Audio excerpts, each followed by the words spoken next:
حضور پاک صلی اللہ تعالیٰ علیہ وسلم نے یہ سب سے پہلی چیز دنیا میں قائم فرمائی، کسی عورت کو نہ چھونا۔ اور میرا مولا فرماتا ہے جس کی اسلام میں داڑھی سفید ہو گئی، بڑھاپا جو ہے اللہ تعالیٰ کی طرف سے ایک نعمت ہے کہ اللہ کی طرف لوٹنے کا موقع دیا جاتا ہے۔ جو جوان بیٹھے ہیں اللہ ان کو بھی اچھا بڑھاپا عطا فرمائے، عبادتوں کے ساتھ اور اللہ کی طرف لوٹ آنے والا بڑھاپا یہ نعمت ہے۔ کیونکہ زندگی میں جوانی میں جو کرنا تھا کر لیا، لیکن آخر عمر میں اللہ نے اس کو ہدایت دی کہ وہ مسجدوں کی طرف آ گیا ہے، پابند ہو گیا ہے، اور یہ احسان ہے اللہ کا کہ اللہ تعالیٰ اسے پاک کر کے دنیا سے اٹھانا چاہتا ہے۔ اور میرا مولا فرماتا ہے جس کی اسلام میں داڑھی سفید ہو گئی، اللہ فرماتا ہے مجھے اس کو عذاب دینے میں حیا آتی ہے۔ اللہ حیا فرماتا ہے بوڑھے کو عذاب دینے میں، اور بڑھاپے میں بھی جس کی ایک بھی نہیں نکلی اس کا کیا ہے؟ بہرحال تو بوڑھے صحابہ یہ کہنے لگے ہم مورچہ سنبھالے تھے، ہمارا مال غنیمت تو ہمیں زیادہ ملنا چاہیے۔ تو یہ بات چل رہی تھی کس نے زیادہ کارکردگی کی ہے میدان بدر میں، یہ جوان صحابہ کا یا پھر بوڑھے صحابہ کا، کس کا کارنامہ زیادہ بڑا ہے؟ تب یہ سورہ انفال میں آیتیں نازل ہوئی۔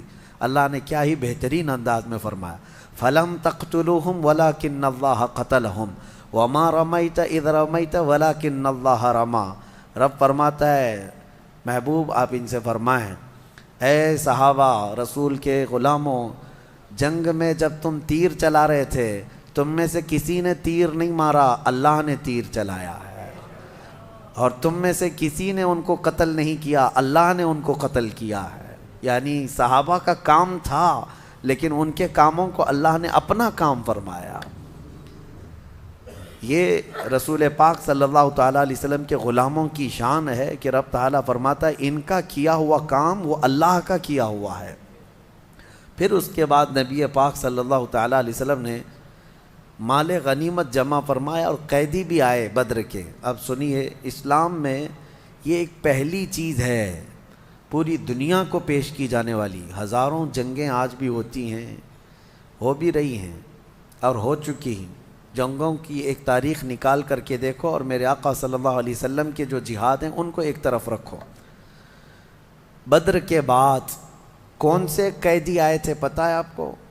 ایسے قیدی جنہوں نے مکہ میں صحابہ کا جینا تنگ کر کے رکھا تھا، بہت تکلیفیں دیے تھے، وہ سب گرفتار ہوئے تھے۔ 70 تو مارے گئے تھے جس میں ابو جہل بھی مر گیا تھا، حضرت بلال حبشی کا جو آقا تھا وہ بھی مرا تھا، بڑے بڑے کافر مرے تھے، لیکن جو قید ہو کر کے آئے تھے وہ بھی چھوٹے نہیں تھے، اس میں بھی اچھے خاصے جو بھڑکانے والے لوگ تھے وہ سب گرفتار ہوئے تھے۔ اب ظاہر سی بات ہے صحابہ اکرام کو بدلہ بھی لینا تھا، اتنے سالوں ہمیں تکلیف دیا، تڑپایا، آج ہاتھ میں آ گئے ہیں۔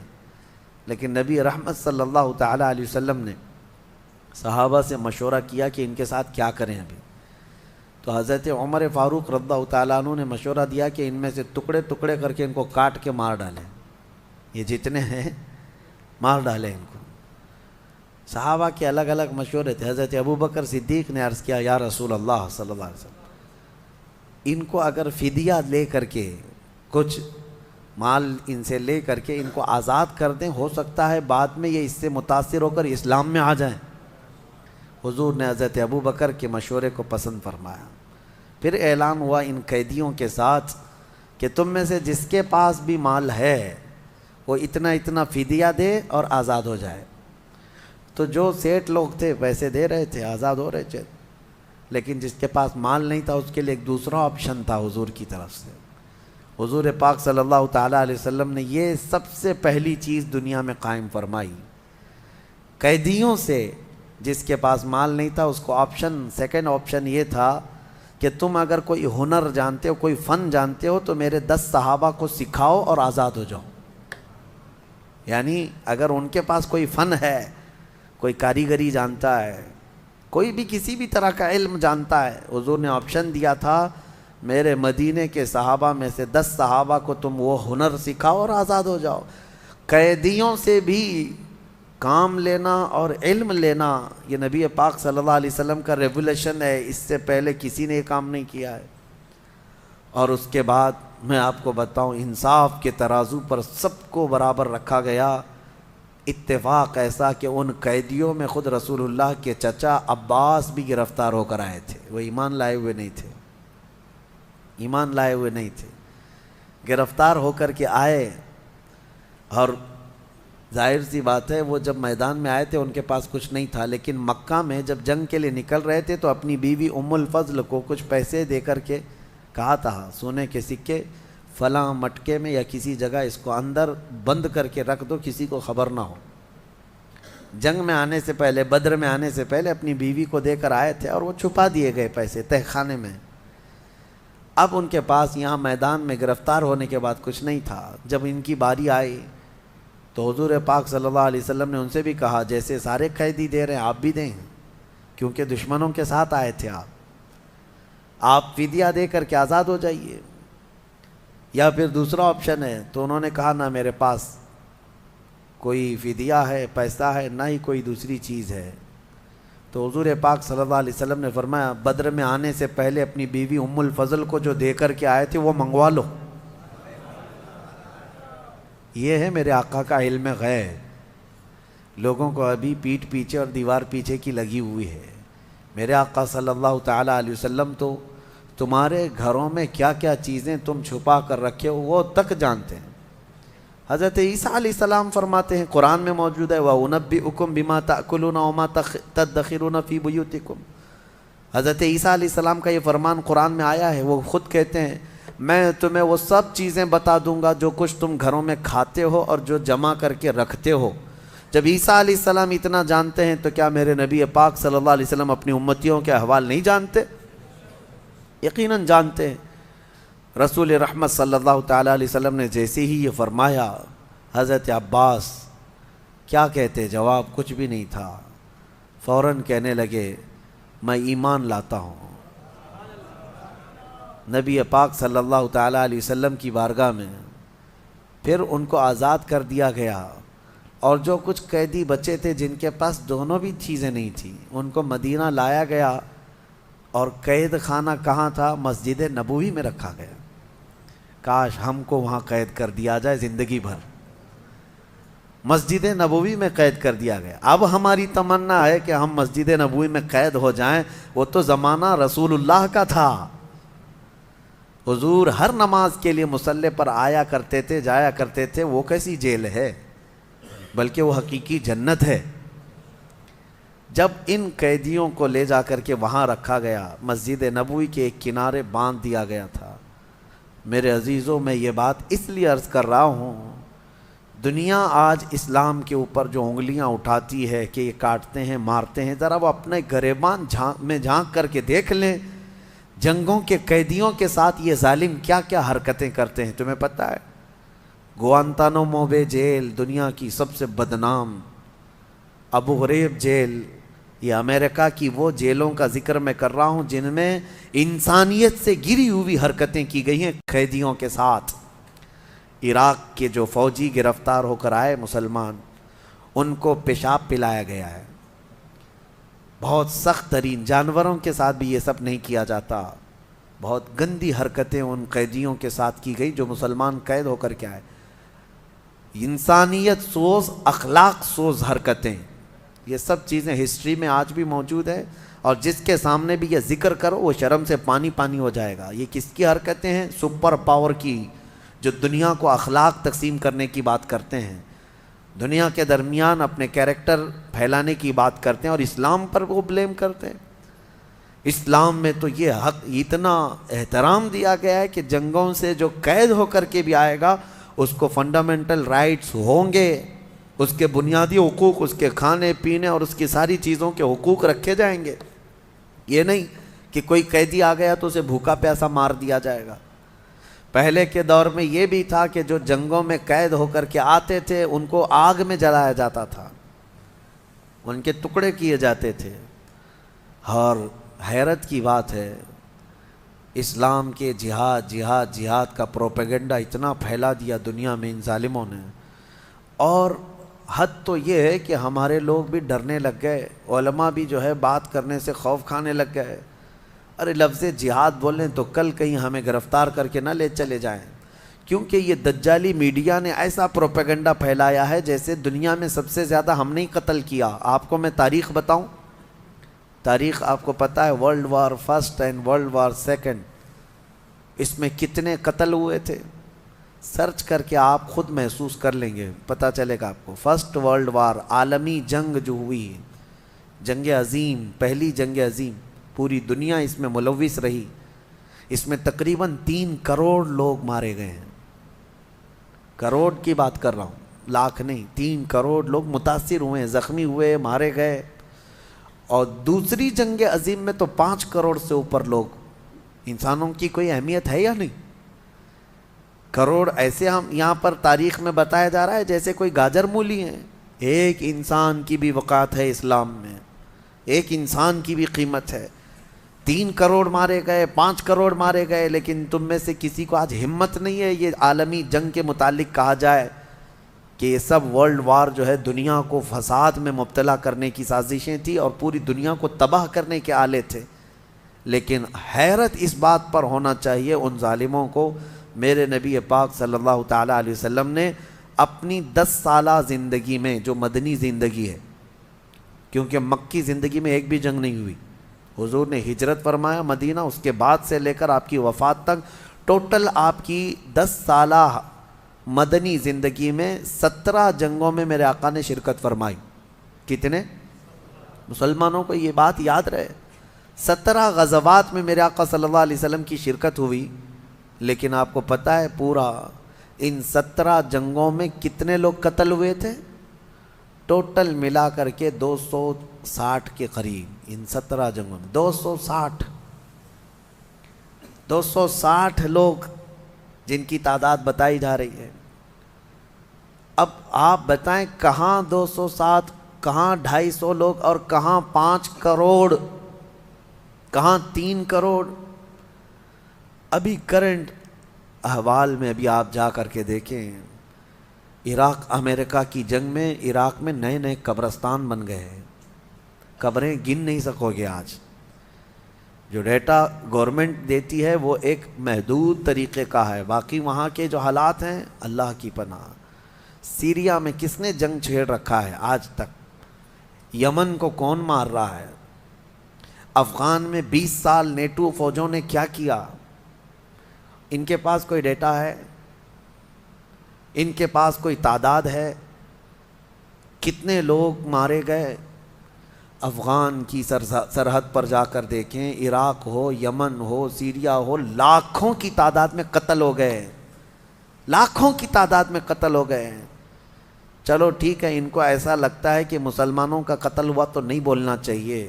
فی الحال رشیا جو یوکرین پر اٹیک کر رہا ہے، کوئی ان کے پاس تعداد ہے یوکرین میں کتنے لوگ مارے گئے؟ قتل ہے، چاہے کوئی بھی کرے۔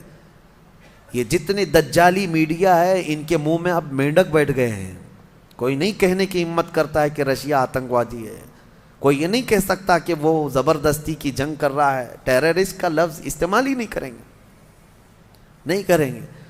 لاکھوں قتل کیے ان لوگوں نے دنیا میں، لاکھوں قتل کیے ہیں۔ میں پوری چیز لے کر کے آپ کے سامنے بیٹھ سکتا ہوں، لیکن اس کے برعکس اسلامی تاریخ میں اگر 250 کی تعداد میں قتل مل جائے تو سچ کہا شاعر نے، سچ کہا، وہ قتل بھی کرتے ہیں تو چرچا نہیں ہوتا، ہم آہ بھی کرتے ہیں تو ہو جاتے ہیں بدنام۔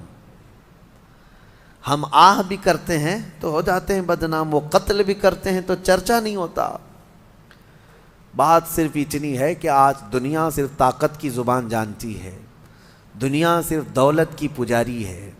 جس کے پاس آج بہت زیادہ دولت ہے یا جو بہت زیادہ سپر پاور ہے، اس کے سارے عیب یہ دنیا چھپا دیتی ہے، اور جو غریب قوم ہے اس کا ایک جرم بھی پوری دنیا کو دکھا کر کے اس کو سب سے بڑا چور ثابت کرتے ہیں۔ یہ دگلی پالیسی دنیا میں آج موجود ہے، لہٰذا آپ کو نروس ہونے کی ضرورت نہیں، تمہارا دین سچا ہے، تمہارے مصطفیٰ کریم صلی اللہ علیہ وسلم میرے آقا نے اس روئے زمین پر جو مظاہرہ فرمایا، یقیناً وہ رحمت للعالمین کا مظاہرہ فرمایا ہے، وہ یقیناً رحمت رہے۔ تو یہ بدر کے حالات کے بعد کی چیزیں سورۃ الانفال میں بیان کی گئی ہیں، اور 70 قیدی وہاں پر مارے گئے۔ میں کہتا ہوں اب یہاں پر کچھ لوگ یہ کہتے ہیں کہ مدینے سے نکل کر کے یہ لوگ گئے اور اٹیک کیا مکہ والوں پر، اور بیچارے 70 لوگوں کو مارا اور 70 لوگوں کو پکڑ کر کے لائے۔ محمد صلی اللہ علیہ وسلم کے لوگ یہ ظلم کی ہے۔ ان الوؤں کو یہ بات بولنے میں شرم بھی نہیں آتی کہ حضور صلی اللہ علیہ وسلم گئے، ان کو مارے اور پکڑ کے لائے۔ بیوقوف ہو، 313 کو لے کر گئے تھے اور آئے کتنے تھے؟ 1000 سے زیادہ۔ ابھی میں آپ سے ایک چیز پوچھتا ہوں، سوال ہے آپ سے۔ ممبئی میں آپ لوگ رہتے ہیں اور دلی یہاں سے کافی دور ہے، اگر دونوں میں ٹھن گئی، ممبئی والوں میں دلی والوں میں، اللہ کبھی نہ کرے، مثال دے رہا ہوں، دونوں میں کچھ اختلاف ہو گئے اور جنگ کی نوبت آ گئی، جنگ کی نوبت آ گئی۔ ممبئی سے قریب کلیان ہے، پنویل ہے، یا سمجھ لیں اور تھوڑا سا آگے کی طرف جائیں، کلیان کے پاس یا پنویل کے پاس یہ جنگ ہو گئی۔ کس کی؟ دلی والوں کی اور ممبئی والوں کی۔ مجھے بتاؤ کیا کہا جائے گا کہ ممبئی والے لڑنے کے لیے گئے تھے کہ دلی والے لڑنے کے لیے آئے تھے؟ ظاہر سی بات ہے وہ آئے تھے، ہم گئے نہیں تھے یہاں سے۔ اسی طرح سے اگر دلی کے قریب دوسرے وہاں سے سٹے ہوئے شہر ہے، نوئیڈا ہے، غازی آباد، وہاں اگر جنگ ہوئی ہوتی تو یہ بلیم کیا جاتا ممبئی والے وہاں گئے تھے مارنے کے لیے۔ یہی حال ہے، بدر کا لوکیشن اگر آپ کو پتہ چل جائے کہ کہاں ہے تو سب بات سمجھ میں آ جائے گی۔ بدر مدینے سے قریب ہے، مکہ سے دور ہے، مکہ سے تقریباً 300 کلومیٹر اور مدینے سے تقریباً 100-150 کے آس پاس۔ تو اب مجھے بتاؤ مکہ والے گئے تھے کہ مدینے والے گئے تھے؟ مکہ والے آئے تھے لڑنے کے لیے، نبی پاک صلی اللہ علیہ وسلم ڈیفنس کے لیے نکلے۔ اسی طرح جنگ احد کہاں ہوئی پتہ ہے؟ مدینے سے 5 کلومیٹر باہر، مدینے سے 5 کلومیٹر باہر احد پہاڑ کے دامن میں۔ کون آئے تھے؟ مکہ والے آئے تھے۔ جنگ خندق کہاں ہوئی پتہ ہے؟ مدینہ پاک سے تقریباً 4 کلومیٹر باہر، مدینے سے 4 کلومیٹر باہر خندق کھودنی پڑی مدینے کو بچانے کے لیے۔ کون آئے تھے لڑنے کے لیے؟ مکہ والے آئے تھے۔ اب مجھے بتاؤ جو بار بار مدینے پر اٹیک کرتے ہوں، ہر بار حضور پاک صلی اللہ علیہ وسلم اور ان کے صحابہ کو مکہ چھوڑنے کے بعد بھی مدینے میں آ کر کے فساد مچاتے ہوں، تو کیا ایسوں کے خلاف تلوار اٹھانا جائز نہیں ہے؟ اپنے دیش کی رکشا ہر فوجی کرتا ہے، ہر کوئی کرتا ہے۔ میں آپ کو بتاؤں، اگر میرے ملک کے سرحدوں پر کھڑے ہوئے سپاہی ہیں، ان کو کچھ خصوصی اختیارات ملے ہوئے ہیں، کوئی اگر بارڈر کراس کر کے آ رہا ہے کسی دوسری کنٹری سے، تو یہ فوجی انتظار نہیں کرتا کہ میرا سینئر آرڈر دے گا اب میں اس کو کروں گا۔ اس کو اتنا پاور ہوتا ہے، وہیں جگہ پر اس کو شوٹ کر دیتا ہے۔ بارڈر پر باضابطہ بارڈر سے 1 کلومیٹر آگے پیچھے یہ لکھا بھی جاتا ہے وارننگ کہ اس سے آگے نہ جائیں ورنہ سپاٹ پر شوٹ کیا جائے گا۔ وہاں پر یہ نہیں دیکھا جائے گا کہ بھٹک کے آئے تھے، کیا کیے تھے۔ فوجی کو اختیار ہوتا ہے۔ کیوں فوجی مار دے رہا ہے؟ اس لیے کہ ہر ایک کو یہ فکر ہے میرے دیش کی حفاظت ہونی چاہیے، میرے ملک کی حفاظت ہونی چاہیے۔ اور وہ صحابہ اگر اپنے مدینے کی حفاظت کے لیے کھڑے ہو گئے تو ان ظالموں نے ایسی وہ بنا کر کے پیش کی، امیج بنا کر پیش کی دنیا میں کہ وہ صرف لڑنے والی قوم تھی، لڑتے رہتے تھے۔ انہوں نے اپنے ملک کی حفاظت کے لیے تلواریں اٹھائی ہیں، اور اللہ تعالیٰ نے ان کی مدد ایسی فرمائی کہ وہ مدینہ بچاتے بچاتے اتنا پھیل گئے کہ جتنے دشمن تھے انہیں بھی مجبوراً مدینہ طیبہ کی حکومت کے انڈر میں آنا پڑا۔ پھر جب مکہ فتح ہوا تو پھر لوگ جوق در جوق اسلام میں آنے لگے، اور پھر اسلام کی کوئی سرحد نہ رہی، دنیا میں یہ پھیلتا ہی چلا گیا، پھیلتا ہی چلا گیا۔ آج بھی قرآن کی جو آیتیں ہیں اس میں یہی اللہ نے فرمایا کہ اللہ تعالیٰ فرماتے وَقَاتِلُوهُمْ وَقَاتِلُوا الَّذِينَ يُقَاتِلُونَكُمْ، ان سے جنگ کرو جو تم سے جنگ کر رہے ہیں، ان سے لڑو جو تم سے لڑ رہے ہیں۔ اور آج ہم نے ایک آیت تلاوت کی ہے سورہ انفال کی آخری آیتوں میں سے، وَإِن جَنَحُوا لِلسَّلْمِ فَاجْنَحْ لَهَا وَتَوَكَّلْ عَلَى اللَّهِ، اور کوئی قوم اگر امان چاہتی ہے تو تم بھی امان میں آ جاؤ، کوئی پیس چاہتی ہے، امن چاہتی ہے تو آپ بھی امن میں آ جاؤ، حضور کو حکم ہوا ہے فَاجْنَحْ لَهَا، آپ امن کے لیے جھک جائیں، پیس کے لیے آپ تیار ہو جائیں اور اللہ پر بھروسہ کریں۔ یہ اسلام ہے۔ یہ اسلام کے بہت سارے وہ پیغامات ہیں جس کو لوگ آج کھل کر کے بتا بھی نہیں رہے۔ جہاد میں جانے سے پہلے میرے آقا صلی اللہ تعالیٰ علیہ وسلم صحابہ کو بھی یہ تلقین کرتے کہ جس میدان میں، جس وادی میں تم لڑنے کے لیے جا رہے ہو، وہاں کی کسی عورت کو نہ چھونا، بوڑھوں کے ساتھ لڑائی نہ کرنا، بچوں کو نہ مارنا، وہاں کی عبادت گاہوں کو نہ توڑنا، وہاں کے درختوں کو نہ اکھاڑنا۔ یہ سب پیغامات صحابہ کو دیے جاتے تھے، مجاہدین کو دیے جاتے تھے۔ یہ ہے اصل جہاد جو نبی پاک صلی اللہ علیہ وسلم نے لوگوں کو سکھایا ہے۔ اور ان ظالم کتوں کو دیکھو، آج عراق میں جاؤ، ایسے ایسے بم گرائے ہیں کہ وہاں پر سبزہ بھی نہیں اگ سکتا، ایسے ایسے بم گرائے ہیں کہ گھاس بھی نہیں نکلتی اب اس زمین پر۔ اور دنیا کو امن کا پیغام اور پیس کا پیغام دینے والے مجھے یہ بتا سکتے ہیں ناگاساکی اور ہیروشیما کو کس نے تباہ کیا؟ کون ہے جو ایٹمی ہتھیار کا سب سے پہلے دنیا میں استعمال کیا؟ نیوکلیائی پاور کو سب سے پہلے دنیا میں زمین پر استعمال کرنے والی طاقتیں کون ہیں؟ عرب نے استعمال کیا، مکہ والوں نے استعمال کیا، مدینے والوں نے استعمال کیا۔ یہ میڈیا والوں کے منہ میں یقیناً مینڈک ہے، یہ نہیں بولیں گے۔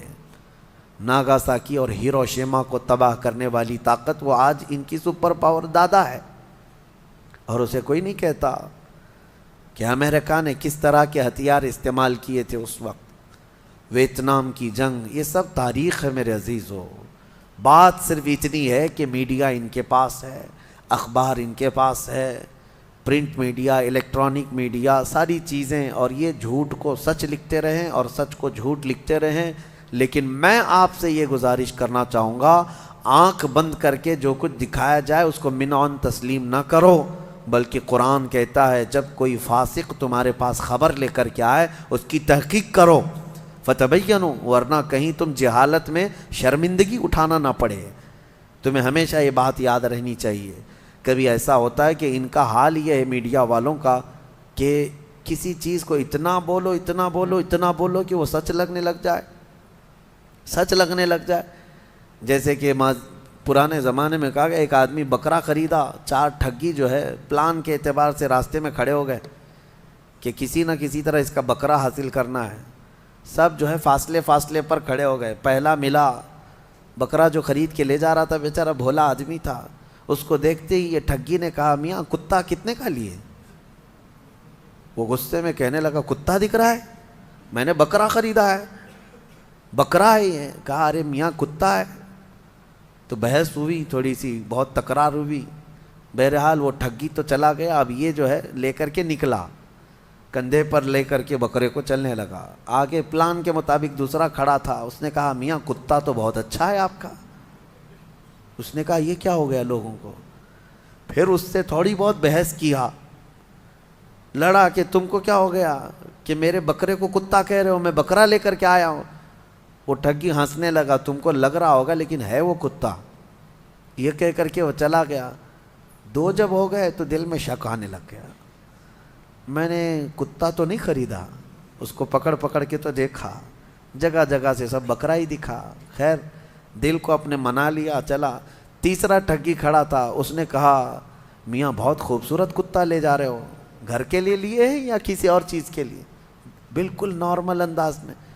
اب اس کو تھوڑا اور زیادہ شک ہو گیا، پہلا بولا تھا، دوسرا بولا تھا، اب تیسرا بھی بول رہا ہے، میری آنکھوں کا قصور تو نہیں ہے کہ کتا ہی ہے یہ؟ کندھے سے اتار دیا، بحث نہیں کیا۔ گھر قریب تھا، گھر کے پاس ہی وہ چوتھا ٹھگی بھی کھڑا تھا، وہ آخری تھا۔ اس نے کہا کہ میاں کتنے کا کتا لائے آپ نے؟ یہ کتا تو میں بھی ڈھونڈ رہا تھا، اس طرح کا کتا ملتا نہیں ہے۔ وہ بیچارہ چھوڑ کے بھاگ گیا، کہا لے لو بھائی، یہ کتا مجھ سے غلطی ہو گئی، میں بکرا لانے گیا تھا، کتا آ گیا تھا بکرا ہی، لیکن بیچارہ وہ کتا وہ چھوڑ کر کے چلا گیا۔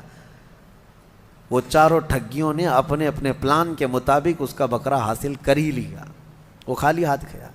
میں آپ کو کہتا ہوں دنیا 1000 بھونکے، کبھی تم اپنا بکرا چھوڑنا مت۔ تمہارے پاس جو بکرا ہے وہ چھوڑنا مت۔ دنیا کو بھونکتی ہے، بھونکنے دو۔ جہاد، ہاں ہے میرے پاس جہاد۔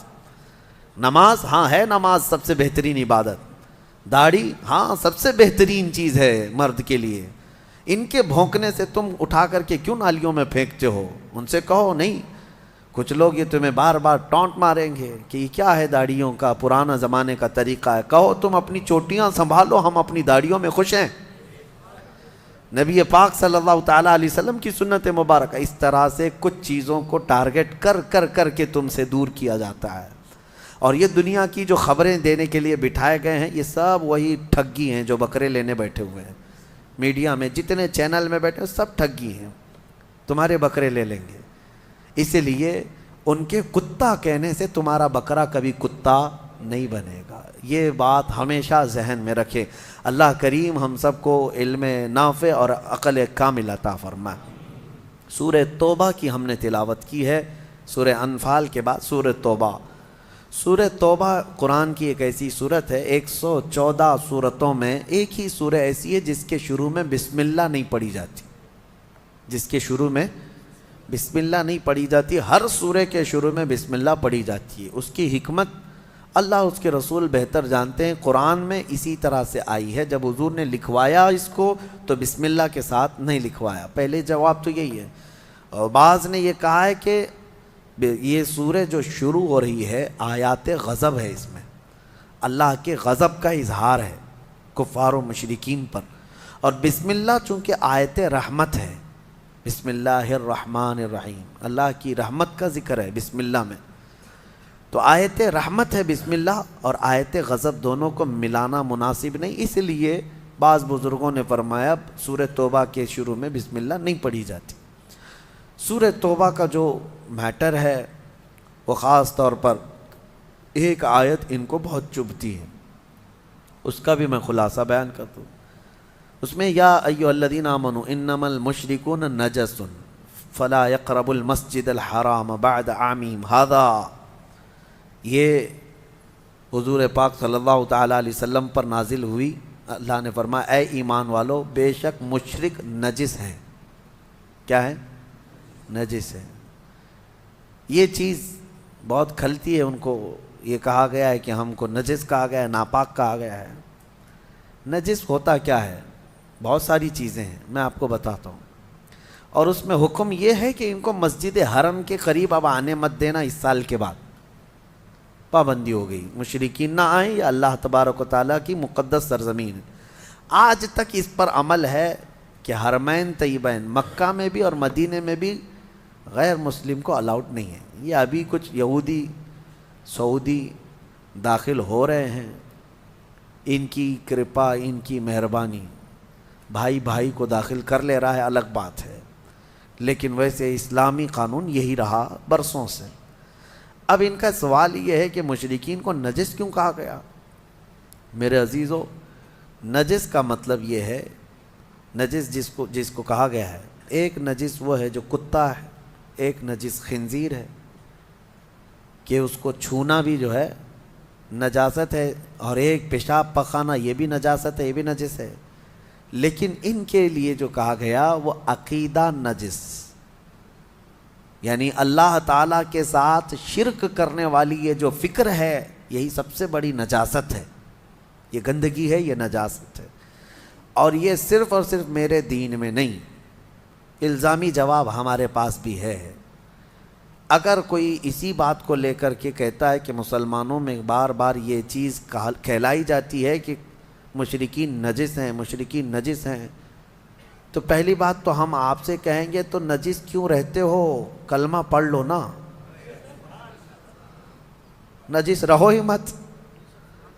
بہرحال دوسری بات یہ ہے کہ الزامی جواب میں ہمارے پاس آپ کی بھی کتابیں موجود ہیں، منو اسمرتی اٹھاؤ، اور بھی کئی کتابیں ہیں، اس میں صاف طور پر یہ لکھا گیا ہے کہ ان کے دھرم کو جو نہیں مانتا وہ سب سے بڑا پاپی ہے، سب سے زیادہ غلیظ ہے، اس کے گھر اپنے گھر کے قریب نہ بناؤ۔